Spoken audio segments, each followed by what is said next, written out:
This is the new E-Class Mercedes, what Merck are referring to as the world's best business car, which is a pretty bold statement, seeing as every E-Class made after this one in the early 90s was frankly disappointing.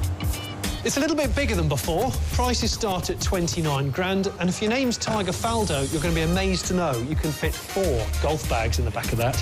But is it any good? Well, I've got 3 outrageously practical tests to find out. Test number 1, the tech test. There are 3 headline technologies in the new Mercedes E-Class, the first of which is an active bonnet system for pedestrian safety. If a pedestrian decides to run at the car, what happens is some springs under the rear portion of the bonnet come up by 50 millimetres. And that gives a larger crumple zone and also a softer impact for the person you hit. Second is the advanced parking guidance system, which helps you slot into spaces. If you're doing less than 10 miles an hour, the graphic on the dash will show the ideal steering angle to get into the spaces. It sort of works, but the system's a bit clunky. You could just use no system at all and just reverse the car. Finally, something called attention assist. There are 72 different aspects which are monitored while you're driving, and if you start to slow your responses in any way, the car will start bonging at you, and a logo of a coffee cup suddenly gets bigger and tells you to take a break. So, compared to its biggest rival, the BMW 5 Series, the Merc has got more technology and, crucially, more safety kit. So, test 1, Benz wins. Number 2, the extreme comfort test.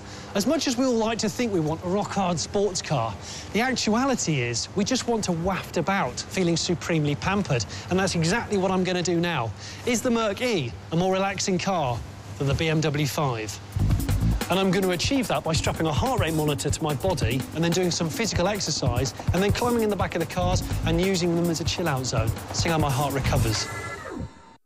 Right, we're in the BM 5 Series. Its heart rate's still pretty high, actually. I'm like 159, so it's quite high. In the E-Class, BPM's come down to 100, so it's coming down nicely. I'm reasonably fit. My heart rate has just risen, and it's because I've got a little bit troubled by the fact that the BM's looking a little bit dated now. It's definitely a quieter car. The Mercedes is definitely the better of the 2 cars when it comes to comfort. This wins the test. Final test, the inconspicuous consumption test. No one likes a flash showy banker, especially in a recession. So the Mercedes has got to be as subtle as it is suave. That's the new Mercedes E-Class. Yeah. And behind it is the BMW 5 Series. I like this one. Not depending on the money, but for the style.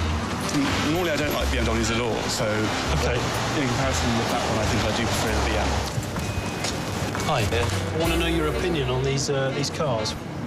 That's probably a bit more. You think the E? Classy, if you're looking for the classy look. It does look beautiful. Mercedes. Why? Because I got one. I like the Beamer. Do you? Yeah. Interesting. OK. Just looks a bit more sexy, I think. I definitely prefer the BMW because I don't like the front of that. It's quite bulky and quite aggressive looking. It looked like something NASA designed. Now, that was a closer contest than I thought.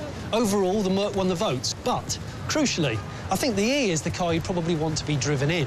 The BMW is the car you'd probably want to drive. The Merc's packed with tech, it's comfortable, but it is a bit flash and awkward to look at. I'd give it 7.5 out of 10.